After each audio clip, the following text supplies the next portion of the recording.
الحمد لله رب العالمين والصلاة والسلام على أشرف الأنبياء والمرسلين أما بعد أشهد أن لا إله إلا الله وحده لا شريك له وأشهد أن محمدا عبده ورسوله أما بعد قال الله سبحانه وتعالى في كلامه المجيد بسم الله الرحمن الرحيم ولقد يسرنا القرآن للذكر فهل من مدكر وقال رسول الله صلى الله عليه وسلم ان اللہ یرفع بهذا الکتاب اقواما ویدعو به آخرین۔ معزز علماء کرام، حاضرین مجلس، پردہ نشین ہماری اسلامی خواتین، ماں اور بہنوں، اللہ کا بے حد شکر و احسان ہے کہ اس نے دین کی کچھ باتیں سیکھنے، سمجھنے، سننے کے لیے ہم تمام کو ایک مجلس میں جمع کیا۔ سبحان اللہ و بحمدہ سبحان اللہ العظیم۔ درود و سلام ہو اللہ کے بھیجے گئے تمام انبیاء پر، بالخصوص میرے اور آپ کے آخری نبی امام کائنات محمد رسول اللہ صلی اللہ علیہ وسلم پر۔ اللہم صلی وسلم وبارک علی نبینا محمد صلی اللہ علیہ وسلم۔ جتنے برادران یہاں موجود ہیں، دو سوالات ان سے ہیں اور امید کرتا ہوں کہ بآواز بلند وہ میرے دو سوالات کا جواب دیں گے۔ دنیا میں بے شمار لائبریریز ہے، بے شمار کتابیں ہیں، سب سے معزز کتاب کون سی ہے؟ قرآن۔ دوسرا ایک سوال یہ ہے، اسی قرآن سے میرا اور آپ کا کیا رشتہ ہے؟ قرآن سے ہمارا کیا تعلق ہے؟ یہ قرآن رحمان کا کلام ہے، رحمان نے بولا ہے، رحمان کے کلام کو قرآن کہا جاتا ہے، قرآن کلام اللہ ہے۔ کیا تعلق ہے میرا اور آپ کا قرآن سے؟ ہم نے قرآن کی قدر کی، ہم نے قرآن سے رشتہ بنایا۔ اللہ نے قرآن میں سچ کہا تھا، وما قدر اللہ حق قدرہ۔ لوگوں نے اللہ کے کلام کی اللہ کی ویسے قدر نہیں کی جیسے کرنی چاہیے تھی۔ واقعی اگر ہم اہل قرآن ہوتے، قرآن پر عمل کرنے والے ہوتے، قرآن کے مطابق زندگی گزارنے والے ہوتے، کوئی تکلیف نہ ہوتی۔ حکومت تمہارے ہاتھوں میں ہوتی، سلطنت تمہارے ہاتھوں میں ہوتی، دولت تمہارے قدموں میں ہوتی، سب کچھ تمہارا ہوتا، تم دنیا میں سکون کی زندگی گزارتے۔ قرآن سے رشتہ نہیں ہے نا، یہ مسئلہ ہے۔ قرآن سے رشتہ مضبوط ہوتا، اللہ تمہیں بلند کر دیتا، تمہیں اعلیٰ کر دیتا، تمہیں اونچا مقام عطا کرتا۔ قرآن سے رشتہ کمزور ہو گیا، مسلمان کمزور ہو گئے۔ قرآن سے رشتہ کمزور ہو گیا، ظالم ہم پر حکومت کرنے لگے۔ قرآن سے ہمارا کیا رشتہ ہے، اس کا جائزہ لینا ہے۔ ارے رشتہ تو بہت دور کی بات ہے، ایک مسلمان کے سامنے اگر کوئی قرآن کی توہین کر دے، مسلمان جوش میں آ جاتے ہیں، ریلیوں پہ ریلی نکلنے لگتی ہے۔ مسلمان جوش میں آ جاتا ہے کہ اگر کوئی غیر مسلم یا قرآن کا منکر قرآن کی توہین کرے، وہ قرآن کی گستاخی کر رہا ہے، وہ قرآن کی توہین کر رہا ہے۔ ذرا میں اور آپ اپنا جائزہ لیں، میں اور آپ قرآن کے ساتھ کیا کر رہے ہیں؟ ہم قرآن کے ساتھ کیا کر رہے ہیں؟ کیا ہم نے قرآن کی ویسے ہی قدر کی جیسی کرنی چاہیے تھی؟ کیا ہم نے قرآن کی ہر دن تلاوت کی؟ قرآن ہر دن پڑھنا مسلمان کے لیے ضروری ہے۔ کتنے دن ہو گئے رمضان جا کے، اب تک ہم نے اللہ کے کلام کو اٹھایا، ترجمہ پڑھا، تفسیر پڑھی، قرآن کی تلاوت کی، قرآن یاد کیا؟ کوئی رشتہ نہیں ہے ہمارا قرآن سے۔ ہم نے قرآن کو، ہماری نظر میں قرآن ایک معمولی کتاب بن گئی، جبکہ وہ رحمان کا کلام تھا۔ اللہ تعالیٰ اپنے اسی کلام کے بارے میں کہتا ہے یہ معمولی کلام نہیں ہے، قرآن وہ کتاب ہے جو درس انقلاب ہے، معمولی کتاب نہیں ہوتی۔ اللہ نے قرآن مجید کے بارے میں کہا لو انزلنا هذا القرآن على جبل لرأيته خاشعا متصدعا من خشیۃ اللہ۔ اللہ اپنے کلام کے بارے میں کہتا ہے اگر میں اس قرآن کو کسی پہاڑ پر نازل کرتا، تصور کر کے دیکھیے پہاڑ کیسی مخلوق ہے۔ کبھی سوچا آپ نے؟ پتھر کو اٹھائیے، پتھر کو دبائیے، پتھر دبتا؟ پتھر کبھی نہیں دبتا۔ وہ سخت مخلوق ہے اللہ کی سخت مخلوقات میں سے ایک مخلوق پہاڑ ہے۔ اللہ نے کہا اگر میں اپنے کلام کو پہاڑ پر نازل کرتا، تم دیکھتے کہ وہ اللہ کے کلام کو برداشت نہ کر سکتا، ریزہ ریزہ ہو جاتا۔ پہاڑ اللہ کے کلام کو برداشت نہیں کر سکتا۔ یہ قرآن انسان کے دلوں پر، محمد رسول اللہ کے سینے پر نازل کیا گیا۔ اللہ نے کہا اگر میں اپنے کلام کو کسی پہاڑ پر نازل کرتا، پہاڑ اللہ کے کلام کو برداشت نہیں کر سکتا۔ دلوں کی نرمی ایک طرف، پہاڑوں کی سختی ایک طرف۔ اللہ نے کہا تمہارا قرآن سے کوئی رشتہ نہیں ہے، تمہارا تعلق باللہ نہیں ہے، تم نے قرآن کو نہیں سمجھا، تم نے قرآن کو نہیں پڑھا. ثم قست قلوبکم من بعد ذلک فہی کالحجارہ، تمہارے دل تو پتھروں سے زیادہ سخت ہو گئے. قرآن تمہارے دلوں پر اثر نہیں کرتا. عزیز نوجوان دوستو، کامیاب ہونا ہے، سکون کی زندگی گزارنا ہے، دنیا اور آخرت میں راحت پانا ہے. آؤ اللہ کے کلام کی طرف. قرآن مجید میں اللہ رب العالمین ارشاد فرماتا ہے انما المؤمنون الذین اذا ذکر اللہ وجلت قلوبہم. جب ایمان والوں کے سامنے، میں اور آپ ایمان والے ہیں، ہم نے اللہ اور اس کے رسول پر ایمان لایا ہے، مسلمان ہیں، کہا جب ایمان والوں کے سامنے رحمان کی آیتیں پڑھی جاتی ہیں وجلت قلوبہم، ان کے دل ڈر جاتے ہیں، ان کے دل کانپ اٹھتے ہیں. کیسی کیسی آیتیں نماز میں پڑھی جاتی ہیں. نمازوں میں امام صاحب جب کھڑے ہوتے ہیں جہنم کی جنت کی آیتیں پڑھتے ہیں، آخرت کی آیتیں پڑھتے ہیں، ایمان والوں کے دل ڈر جاتے ہیں، کانپ اٹھتے ہیں. یہ کیفیت ہے میری اور آپ کی. تھوڑی دیر پہلے ہمارے دائی صاحب نے عربی زبان کی اہمیت پر کچھ گفتگو کی آپ سے. کہا قرآن عربی میں نازل ہوا، عربی میں قرآن نازل ہوا. اگر ہم قرآن کو سمجھیں گے، اس کے ترجمے کو سمجھیں گے، جب امام نماز پڑھائے گا ہم کو ترجمہ سمجھ میں آئے گا، تب ہمارے دلوں پر قرآن اثر کرے گا.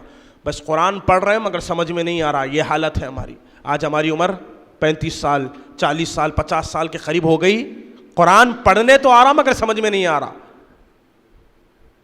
دنیا کی بڑی بڑی ڈگریاں لوگوں نے حاصل کر لی، رحمان اپنے کلام میں تمہیں کیا سمجھانا چاہتا ہے تم نے وہ نہیں سمجھا، قرآن کو نہیں سمجھا. دنیا کی سب سے بہترین کتاب، رشد و ہدایت کی کتاب، ہم نے قرآن کو نہیں سمجھا.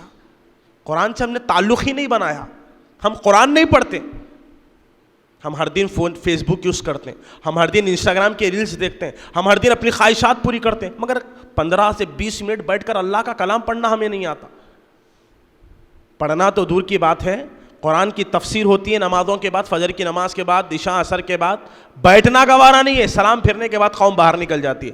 15 منٹ بیٹھ کر اللہ کے کلام کو سننے کی طاقت نہیں ہے ان کے پاس. ہم نے اللہ سے دوری اختیار کر لی، قرآن سے دور ہو گئے، رحمان کے کلام سے دور ہو گئے. اور جو اللہ کے کلام سے دور ہو جاتا ہے تو پھر بربادی مقدر بن جاتی ہے. اللہ نے کہا وَإِذَا تُلِيَتْ عَلَيْهِمْ آيَاتُهُ زَادَتْهُمْ ایمانا. جب ایمان والے اللہ کے کلام کو پڑھتے ہیں ان کے دلوں میں ایمان میں اضافہ ہوتا ہے، ایمان بڑھ جاتا ہے. ایمان بڑھانا چاہتے ہیں، ایمان میں اضافہ کرنا چاہتے ہیں، ہر دن قرآن پڑھیے، ہر دن قرآن پڑھتے رہیے، ہر دن ایمان میں اضافہ ہوگا. جب ایمان میں اضافہ ہوگا اللہ کا تقویٰ تمہارے دلوں میں آئے گا. قرآن معمولی کتاب نہیں ہے، معمولی کتاب بالکل بھی نہیں ہے. یہ وہ کتاب ہے جو بندہ اس کتاب کی عظمت کو سمجھ لے پھر وہ عظمتوں والا ہو جاتا ہے. جو اس کتاب کی تلاوت کر لے وہ شخص عظمتوں والا ہو جاتا ہے. ابی بن کعب رضی اللہ تعالیٰ عنہ بڑا اچھا قرآن پڑھتے تھے، جلیل القدر صحابی ہے. کائنات کی سب سے بہترین شخصیت محمد رسول اللہ صلی اللہ علیہ وسلم چل کر ابی بن کعب کے پاس آئے. ابی بن کعب نے دیکھا کہ اللہ کے رسول ابی بن کعب کے پاس آئے. ابی بن کعب نے کہا اللہ کے رسول آپ نے آنے کی تکلیف کیوں اٹھائی، آپ اشارہ کر دیتے میں آپ کی خدمت میں حاضر ہو جاتا. اللہ کے نبی صلی اللہ علیہ وسلم نے کہا ابی مجھے اللہ نے کہا ہے کہ میں جاؤں اور ابی بن کعب سے قرآن کی کچھ صورتیں کچھ آیتیں سنوں. ابی بن کعب نے پوچھا اے اللہ کے رسول کیا اللہ نے ابی بن کعب میرا نام لے کر کہا ہے کہ مجھ سے قرآن سنو؟ اللہ کے نبی علیہ الصلوۃ والسلام فرماتے ہاں ابی بن کعب اللہ نے تیرا نام لے کر کہا ہے کہ میں تجھ سے قرآن سنوں. ابی بن کعب کی آنکھوں سے آنسو روا ہو گئے. ارے جو قرآن سے رشتہ جوڑ لیتا ہے عرش والا عرش والوں کے سامنے ان کا تذکرہ کرتا ہے، فرشتے جیسی پاکیزہ مخلوق کے سامنے ان کا تذکرہ کیا جاتا ہے.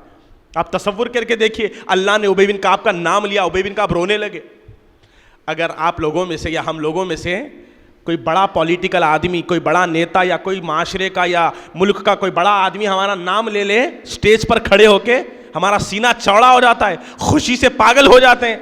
ارے اس شخص کا کیا عالم ہوگا جس کا نام اللہ لے لے. قرآن سے رشتہ جوڑیے، اللہ آپ کا نام لے گا، اللہ آپ کا مددگار ہوگا، اللہ آپ کے ساتھ ہوگا. اللہ سے رشتہ بنائیے. اللہ کے نبی علیہ الصلوۃ والسلام فرماتے جو بندہ اللہ کی طرف چل کر آتا ہے اللہ تعالیٰ اس کی طرف دوڑ کر آتا ہے. کیا آپ اللہ والے بننا نہیں چاہتے؟ کیا قرآن سے رشتہ جوڑنا نہیں چاہتے؟ کیا دنیا اور آخرت میں کامیاب ہونا نہیں چاہتے؟ قرآن یہ وہ معزز کلام ہے عزیز دوستوں. اسید بن حضیر رضی اللہ تعالیٰ عنہ شام کا وقت اپنے گھر میں بیٹھ کر قرآن کی تلاوت کر رہے تھے. جیسے ہی اسید بن حضیر نے قرآن کی تلاوت شروع کی, گھر کے آنگن میں گھوڑا بندھا ہوا تھا. اسید بن حضیر قرآن پڑھتے, گھوڑا بدکنا شروع ہو جاتا, اچھلنا شروع ہو جاتا, کودنے لگتا. اسید بن حضیر قرآن بند کر دیتے, گھوڑا بدکنا بند کر دیتا, گھوڑا کودنا بند کر دیتا. پھر اسید بن حضیر رضی اللہ تعالیٰ عنہ قرآن کی تلاوت شروع کرتے, گھوڑا پھر بدکنا شروع ہو جاتا, پھر اچھلنا شروع ہو جاتا. قرآن بنتے, گھوڑے کا بدکنا بند ہو جاتا. اسید بن حضیر رضی اللہ تعالیٰ عنہ کہتے ہیں, میں اپنے گھر کے آنگن میں آیا, جہاں گھوڑا بندھا ہوا تھا, میری نظر آسمان کی طرف پڑی تو دیکھا کہ میرے گھر کے سامنے آسمان کی طرف ایک سائبہ ہے جس میں سے چمکنے کی کوئی چیز نظر آ رہی ہے. پیارے رسول صلی اللہ علیہ وسلم کے پاس آئے, سارا واقعہ سنایا. اللہ کے رسول صلی اللہ علیہ وسلم نے پوچھا, اے اسید بن حضیر, کیا تم جانتے ہو وہ تمہارے گھر کے اوپر چمکدار چیز, وہ سائبہ کیا ہے؟ اسید بن حضیر نے کہا, اللہ اور اس کے رسول بہتر جانتے ہیں. پیارے نبی علیہ الصلوۃ والسلام نے فرمایا, اسید تو اپنے گھر میں رحمان کے کلام کی تلاوت کر رہا تھا, تیری تلاوت گھوڑے کو پریشان کر چکی تھی. ارے وہ جو گھر کے سامنے تیرے سائبہ تھا جس میں سے چمک کی چیز تجھے نظر آ رہی تھی, در حقیقت وہ فرشتوں کی ایک جماعت تھی جو تیرے گھر کے باہر رحمان کے کلام کو سننے کے لیے آئی تھی. تو رات بھر اللہ کا کلام پڑھتا, رات بھر فرشتے تیرے گھر کے سامنے کھڑے ہوتے. عزیز نوجوان دوستو, قرآن سے رشتہ جوڑو, فرشتے تمہارے لیے دعائیں کریں گے, اللہ تمہارا ہو جائے گا, اور رحمان جس کا ہو جائے پھر کائنات کی کوئی ہستی اس کو مٹا نہیں سکتی. قرآن والے بنو, اللہ زمین اور آسمان میں تمہیں بلند کرے گا. ابو بکر صدیق رضی اللہ تعالیٰ عنہ گھر کے آنگن میں قرآن پڑھتے, روتے, قرآن کی تلاوت ہوتی رہتی. ابو بکر صدیق کی آنکھوں سے آنسو روا ہے. مشرکین مکہ کے نوجوان ابو بکر صدیق کے پاس آئے, کہا, ابو بکر صدیق تمہارا اس طرح باہر آنگن میں قرآن پڑھنا, تمہارا رونا, تمہاری خشیت کہیں دیکھ کر ہماری بیوی بچہ اسلام نہ قبول کر لے, گھر میں جا کے قرآن پڑھو. ارے جب قرآن پڑھے تو دل پر اثر کرے, قرآن جب پڑھے تو آنکھوں سے آنسو روا ہو. مومن کے ایمان کی کیفیت بدل جاتی ہے جب رحمان کی آیتیں پڑھی جاتی ہیں.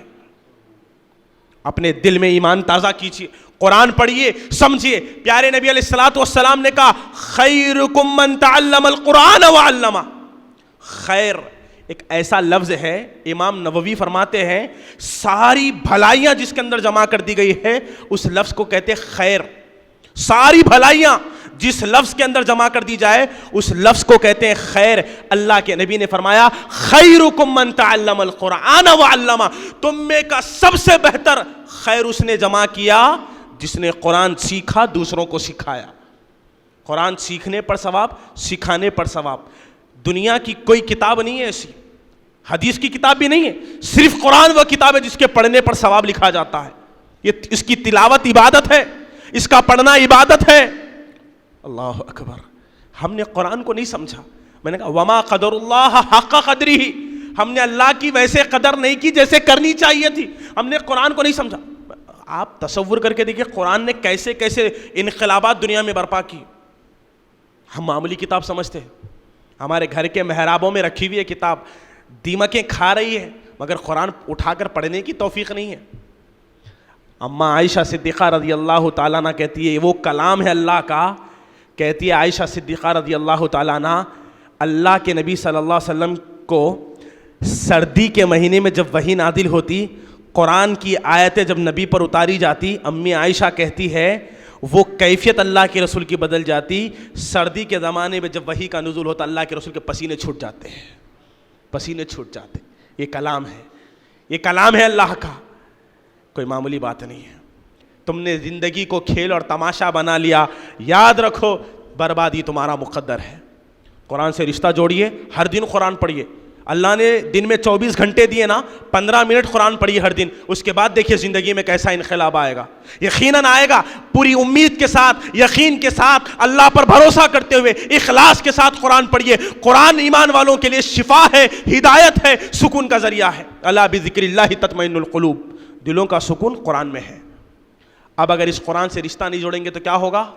قرآن مجید کی وہ آیت جس کو پڑھنے کے بعد ایمان والوں کے رونگٹے کھڑے ہو جاتے ہیں.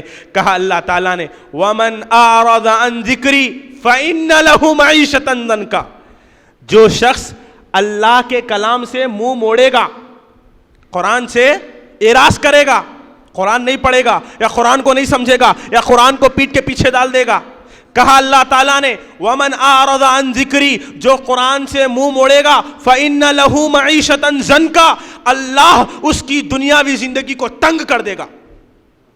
آج قرضوں میں مبتلا ہے, پریشانیوں میں ہے, مصیبتوں میں ہے, آفتوں میں ہے, ٹینشنوں میں ہے, ڈپریشن میں ہے. کیا وجہ ہے؟ قرآن کو پیچھے ڈال دیا تم نے, قرآن کو نہیں پڑھا, قرآن کو نہیں سمجھا, قرآن سے رشتہ نہیں بنایا. کہا جو اللہ کے ذکر سے منہ موڑے گا اللہ اس کی دنیاوی زندگی کو تنگ کر دے گا, دنیا کی زندگی پریشانی میں ڈال دے گا اللہ تعالیٰ. اور کیا ہوگا؟ وَنَحْشُرُهُ يَوْمَ الْقِيَامَةِ أَعْمَى, قیامت کے دن جب اٹھایا جائے گا اندھا بنا کر اٹھایا جائے گا. قَالَ رَبِّ لِمَا حَشَرْتَنِي أَعْمَى, پوچھے گا بندہ اے اللہ وَقَدْ كُنْتُ بَصِيرًا, دنیا میں دیکھنے والا تھا, لِمَا حَشَرْتَنِي أَعْمَى, آج مجھے اندھا بنا کر کیوں اٹھایا؟ اللہ کہے گا تو نے دنیا میں اللہ کو بلا دیا تھا, وَكَذَلِكَ الْيَوْمَ تُنْسَى, آج اللہ نے تجھے بلا دیا. آج قرآن نہیں پڑھیں گے, قرآن سے رشتہ نہیں بنائیں گے, اللہ کے کلام کو چھوڑ دیں گے, اللہ کہے گا تو نے دنیا میں میرے کلام کو چھوڑ دیا, آج اللہ تجھے چھوڑ دے گا. تو نے دنیا میں قرآن کو بھلا دیا, آج اللہ تجھے بھلا دے گا. اللہ اندھا بنا کر اٹھائے گا. قرآن یہ ہماری عزت ہے, قرآن یہ ہماری ہدایت کا سرچشمہ ہے, قرآن یہ ہے اس لیے آج ہم باقی ہے, یہ نہیں ہوگا ہم باقی نہیں ہوں گے. اہل ایمان آؤ اللہ کے ذکر کی طرف, اللہ تمہیں اپنے کلام کی دعوت دے رہا ہے. اللہ کے کلام کو سمجھو. ہمارا رب ہم سے سچی محبت کرتا ہے, اس جیسی محبت کوئی نہیں کرتا. وہ وفادار ہے, وہ ہمارا رب ہے, وہ ہمیں پالنے والا ہے. دل اس سے لگاؤ جس نے دل بنایا ہے, دل اس سے لگاؤ جس نے دل بنایا ہے. ایسے ویسے کو پیچھے منہ مار کر اپنی زندگی کو تباہ برباد نہ کرو. اللہ تعالیٰ قرآن کی دعوت دیتا ہے. آج ہمارا نوجوان 20 سال 25 سال 26 27 30 سال کا ہے, بڑی معذرت کے ساتھ اگر ذمہ دار والدین یہاں بیٹھے ہیں, ہمارا بچہ آج 26 سے 30 سال کا ہے, ڈاکٹری کی پڑھائی پڑھ رہا ہے, ہماری بیٹی ڈاکٹر بن چکی ہے, ہماری بیٹی انجینئر بن چکی, بہت کچھ ہے. اللہ کی قسم میں نے اپنی ذاتی زندگی میں ایسے نوجوان بچوں کو دیکھا جن کی عمر 25 سے 30 سال ہے, مگر اللہ کے کلام کا ایک صفحہ دیکھ کر پڑھنے نہیں آتا ان کو. پیشے سے کیا ہے؟ انجینئر ہے, ڈاکٹر ہے, کروڑوں میں کمانے والے ہیں, لاکھوں میں کھیلنے والے ہیں, مگر افسوس ماں باپ نے قرآن نہیں پڑھایا, بچپن میں اسلام کی تعلیم نہیں سکھائی. نوجوان آج کا ہمارا تو سوشل میڈیا پہ بہت بڑا بن چکا ہے, ریلز بنا رہا ہے, یوٹیوبر بن چکا ہے, بہت کچھ ہے, دنیا میں عزت ہے, شہرت ہے, مگر اللہ کا کلام دیکھ کے ایک صفحہ پڑھنے نہیں آتا. مصلی پہ کھڑا کر دو نماز کے لیے مغرب کی, سورہ فاتحہ میں اٹک جائے گا وہ, یہ حالت ہے. اللہ کا کلام پڑھنے نہیں آتا. دوستوں ضرورت ہے ماں باپ توجہ دیں, اپنی اولاد کو بچپن سے اسلام کی تعلیم دے, تربیت دے, ورنہ آنے والے حالات پرفتن دور میں بچہ اپنا ایمان برباد کر لے گا.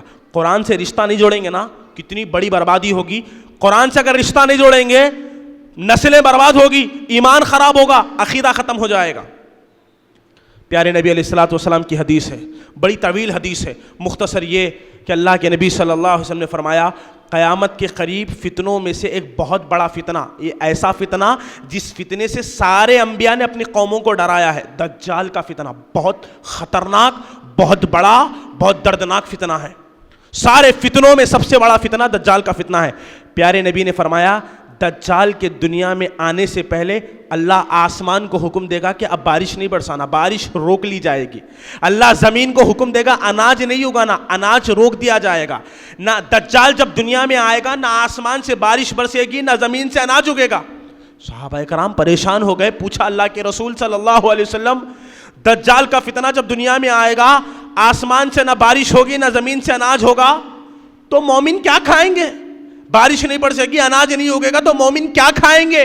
پیارے نبی صلی اللہ علیہ وسلم نے فرمایا دجال جب دنیا میں آئے گا نہ آسمان سے بارش ہوگی نہ زمین سے اناج ہوگے گا, بلکہ دجال کے سامنے اہل ایمان قرآن کی تلاوت کریں گے، قرآن کی تلاوت کرنا مومنوں کا کھانا بن جائے گا، وہ اللہ کا کلام پڑھتے رہیں گے، اللہ جسم میں توانائی عطا کرتا رہے گا۔ یہ قرآن کی عظمت ہے۔ بندہ جب کلام کی تلاوت کرتا ہے رحمان کے، اللہ جسم میں تقویت دیتا ہے، کیونکہ یہ شفا ہے ایمان والوں کے لیے۔ اللہ اکبر، ایسی شفا کہ بندہ نہ کھائے پھر بھی تندرست رہے۔ بندہ اس قرآن کے ذریعے دجال کا مقابلہ کرے گا۔ پیارے نبی نے فرمایا سورہ کہف کی آیتیں پڑھے گا، دجال کے منہ پہ تھوکے گا، اللہ دجال کے فتنے سے اس کو محفوظ رکھے گا۔ اب سوال یہ ہے، اگر میں اور آپ اپنی اولاد کو، اپنے بھائیوں کو، اپنے معاشرے کے بچوں کو قرآن نہیں پڑھائیں گے، قرآن نہیں سکھائیں گے، ان کو دنیاوی تعلیم میں مصروف کر دیں گے، دنیا کا بنا کے چھوڑ دیں گے، قرآن نہیں سکھائیں گے، بتاؤ ہماری آنے والی نسل دجال کا مقابلہ کیسے کرے گی؟ میں نہیں، آپ نہیں، لیکن ہماری آنے والی اولاد کو، ہماری آنے والی نسلوں کو تو فتنوں کا مقابلہ کرنا ہے، اور فتنوں کا مقابلہ کرنے کے لیے سینے میں اللہ کا کلام ہونا ضروری ہے۔ بغیر قرآن کے نہ ہدایت مل سکتی ہے، نہ انسان کامیاب ہو سکتا ہے۔ اسی لیے ضرورت ہے کہ قرآن سے رشتہ جوڑو، میں زندگی کے تمام مسائل حل ہو جائیں گے، دنیا اور آخرت انسان کی کامیاب ہو جائے گی۔ پیارے نبی صلی اللہ علیہ وسلم نے فرمایا قرآن کی عظمت دیکھیے، جو قرآن سے رشتہ بنا لیتا ہے، پیارے نبی علیہ الصلوۃ والسلام نے فرمایا الماہر بالقرآن مع السفرۃ الکرام البررہ، جو شخص قرآن پڑھنے میں ماہر ہوگا، جو زبردست طریقے سے قرآن پڑھتا ہوگا، اچھے طریقے سے قرآن پڑھتا ہوگا، کیا انعام دے گا اللہ تعالیٰ اس کو؟ جو قرآن سے رشتہ مضبوط کر لے، کہا مع السفرۃ الکرام البررہ، اللہ اس کو قیامت کے دن نیکوکار بزرگ فرشتوں کے ساتھ اٹھائے گا، بزرگ فرشتوں کے ساتھ رکھے گا۔ عزت قرآن والوں کے لیے عزت ہے، قرآن والوں کے لیے سربلندی ہے، قرآن والوں کے لیے کامیابی ہے۔ پیارے نبی علیہ الصلوۃ والسلام نے فرمایا اقرأ القرآن، تم قرآن پڑھو، ہر دن پڑھا کرو، جیسے جیسے تم کو موقع ملے قرآن پڑھا کرو۔ یہ یوٹیوب کی زندگی چھوڑ کر، سوشل میڈیا کو چھوڑ کر، ریلسوں کو چھوڑ کر قرآن پڑھو۔ اقرأ القرآن فإنه يأتي يوم القيامة شفيعا لأصحابه، کہا تم قرآن پڑھو اس لیے کہ یہ قرآن اپنے پڑھنے والوں کے لیے قیامت کے دن اللہ کے سامنے سفارش کرے گا۔ کیسی سفارش؟ لا يتكلمون الا من اذن له الرحمن، کوئی بات کرنے کی طاقت نہیں رکھتا، قیامت کے دن تم کو کوئی بچا نہیں سکتا، یاد رکھو، کوئی نہیں بچا سکتا، نہ کوئی پیر، نہ کوئی ولی، نہ کوئی نبی، کوئی نہیں بچا سکتا الا یہ کہ جسے رحمان اجازت دے۔ کہا اللہ کا کلام وہ ہوگا جو تمہاری سفارش کرے گا۔ اللہ یہ دنیا میں تجھے پڑھا کرتا تھا، تیرے کلام کو سیکھتا تھا۔ قرآن پڑھو اس لیے کہ یہ اپنے پڑھنے والوں کے لیے قیامت کے دن گواہی دے گا۔